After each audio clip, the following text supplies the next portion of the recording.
মা লক্ষ্মী জগন্নাথ দেবকে ছেড়ে কোথায় চলে যাচ্ছেন জানতে হলে দেখুন এই লীলা কথা। একবার মা লক্ষ্মী জগন্নাথ ধামে ভ্রমণ করছিলেন।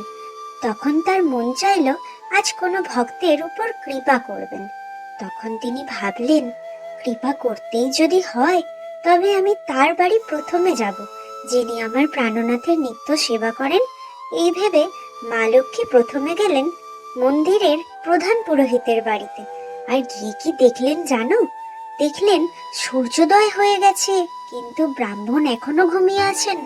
আর ঘরে একটুও পরিষ্কার পরিচ্ছন্নতা নেই, সব জিনিসপত্র ছড়িয়ে ছিটিয়ে পড়ে আছে। রাতে খাওয়ার এঁটো বাসন এখানে ওখানে পড়ে আছে। তখন মা লক্ষ্মী বললেন, আমি এখানে এক মুহূর্ত দাঁড়াবো না, আর এই ব্রাহ্মণকে কৃপাও করব না। এটা আমার থাকার যোগ্য স্থানই নয়। আর মা লক্ষ্মী সেখান থেকে চলে গেলেন। এবার মা লক্ষ্মী গেলেন সেই বাড়িতে যে মানুষটা মন্দিরের বাইরে ঝাড়ু দিয়ে পরিষ্কার করতেন এবং যার কখনো মন্দিরের ভিতরে প্রবেশ করার অধিকারও ছিল না। কিন্তু তার ঘরে সবাই ব্রহ্ম মুহূর্তে ঘুম থেকে উঠে পড়ে। ঘর শুদ্ধ, গোমাতার গোবর দিয়ে লেপা হয়, মা তুলসী চরণে জল অর্পণ করা হয় এবং ঠাকুরকে ভোগ নিবেদন করা হয়। মা লক্ষ্মী বললেন, এবার সশরীরে মা লক্ষ্মী প্রকাশ হলেন।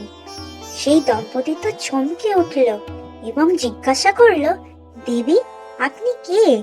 মা লক্ষ্মী বললেন, আমি লক্ষ্মী, ভগবান জগন্নাথের অর্ধাঙ্গিনী।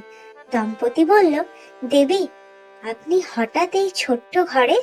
মা লক্ষ্মী বললেন, আরে পুত্র, তোমাদের এই সেবা ভাব, পবিত্রতা, তুলসীর প্রতি নিষ্ঠা, গৃহের পরিচ্ছন্নতা এসব দেখে আমি ভীষণ প্রসন্ন হয়েছি। দম্পতি খুশিতে বলল, জয় মা লক্ষ্মী।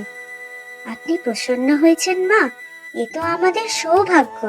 মা লক্ষ্মী বললেন, আরে আমি তোমাদের ঘরে এলাম আর তোমরা আমাকে ভোগ নিবেদন করবে না? দম্পতির খুশি আর ধরে না। বলল, মা আপনি বসুন। বলেই মা লক্ষ্মীকে বসতে দিল এবং ভোগ নিবেদন করলো। এদিকে বলরাম দেব পুরীর রাস্তায় এদিক ওদিক ঘুরছিলেন। জানলা দিয়ে দেখতে পেলেন মা লক্ষ্মী এক মানুষের ঘরে ভোজন করছেন। দেখে তো বলরাম দেব ভীষণ রেগে গেলেন। আরে এরা কত নিচু কুল, শুদ্ধতাও হয়তো নেই, আর দেবী লক্ষ্মী তাদের ঘরেই ভোজন করছেন। রাগ করে বললেন, যেতে দাও বাড়ি, বলে সেখান থেকে চলে গেলেন।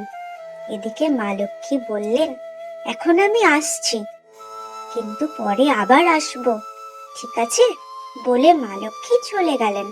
আর ফিরে বৈকুণ্ঠে পা রাখা মাত্রই দেখলেন দাদা বলরাম ঠাকুর রেগে বসে আছেন। জগন্নাথ দেব আর সুভদ্রা তার রাগ ভাঙানোর অনেক চেষ্টা করছেন।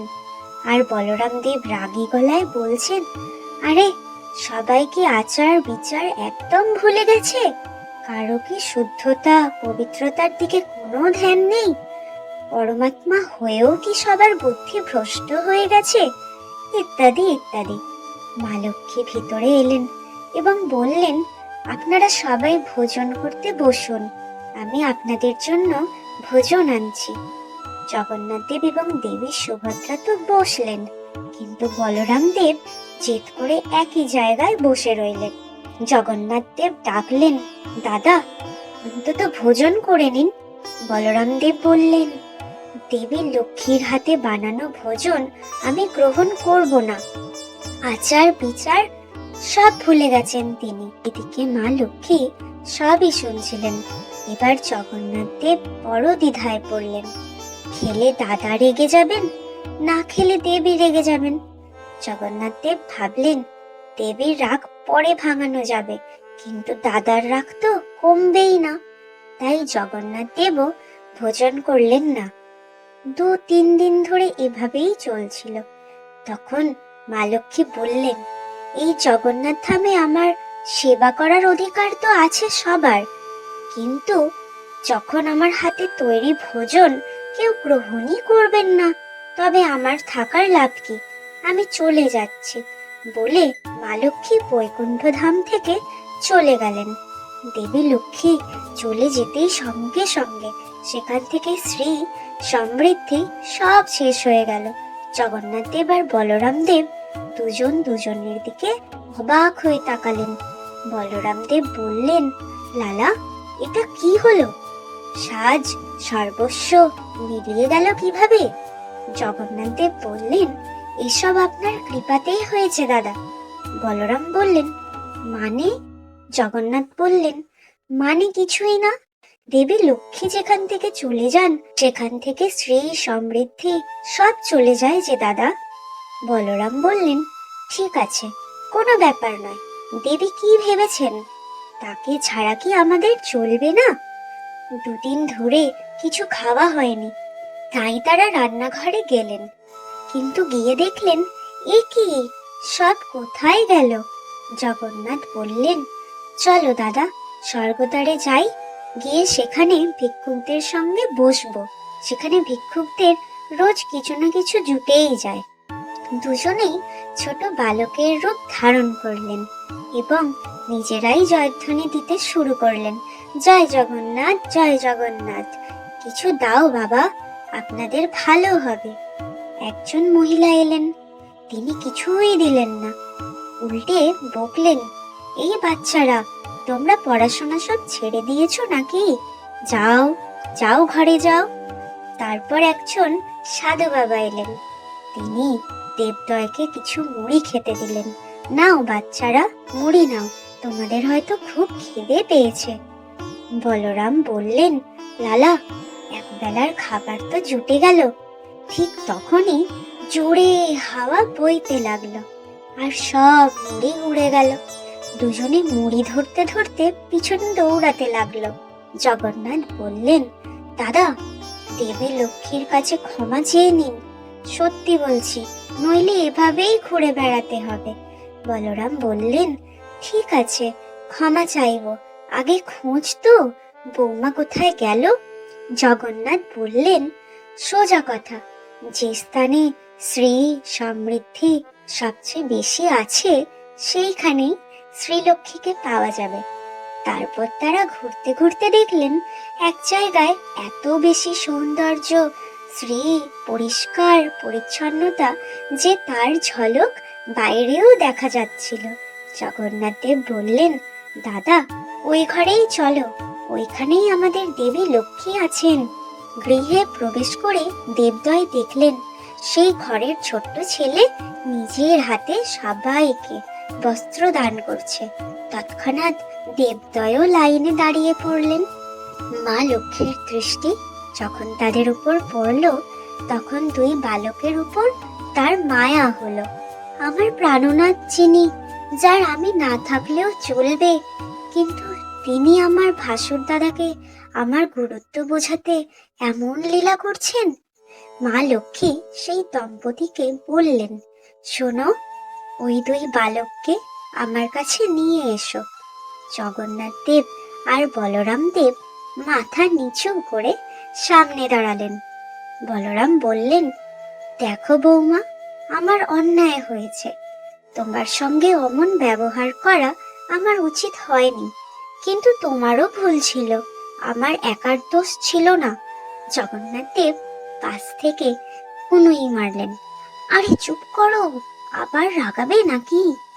মা লক্ষ্মী বললেন, দেখুন দাদা, যখন সবাই সবার ঘরে যায় তখন কিন্তু কেউ উঁচু নিচু কুল দেখে না, আর আমিও তো কাউকে বারণ করি না। কিন্তু যদি আমি কারোর উপর কৃপা করতে চাই, তবে আমাকে আটকে দেওয়া হয় কেন? আমার জন্য এত বাধা কেন?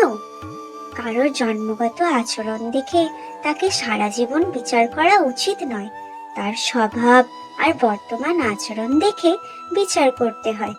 যেখানে জ্ঞানের ভান্ডার, সেই ব্রাহ্মণ রোজ দেরি করে ঘুম থেকে ওঠেন, তার ঘরে শুদ্ধতা নেই, বস্ত্র চার চার দিন ধরে পরে থাকেন, এক মাস একটাই ধুতি পরে কাটিয়ে দেন, আর আপনি বলছেন তিনিই শ্রেষ্ঠ? আর যারা রোজ শুদ্ধতার খেয়াল রাখেন তাদের উপর কৃপা হবে না? আমার বিচার হলো, যার কর্ম পরিষ্কার সেই শুদ্ধ। বলরাম দেব এবং জগন্নাথ দেব দুজনেই বললেন, যেমন আপনার ইচ্ছা। দেবী বললেন, না, আজ থেকে আমি আপনাদের কাছে একটি নিয়ম চাই। দুজন বললেন, কি বলুন দেবী। দেবী বললেন, পুরো জগন্নাথ ধামে একটি নিয়ম হবে। মহাপ্রসাদ ব্রাহ্মণ পাবেন, সেই মহাপ্রসাদ শূদ্রও পাবেন, দুজনেই সমান ফল পাবেন। এবং এমন নিয়ম থাকুক যে দুজন যদি এক পাতায় মহাপ্রসাদ গ্রহণ করেন তবুও দুজনেই সমান পুণ্য পাবেন। মহাপ্রসাদ পাওয়ার জন্য অন্য তীর্থে অনেক সাধনা করতে হয়, কিন্তু পুরীতে এসে কেউ যদি একদিনও মহাপ্রসাদ গ্রহণ করেন তাহলে তার জীবনের সব সাধনার ফল লাভ হয়ে যাবে। আর যেন কখনো এটা দেখা না হয় কে কোন বর্ণের।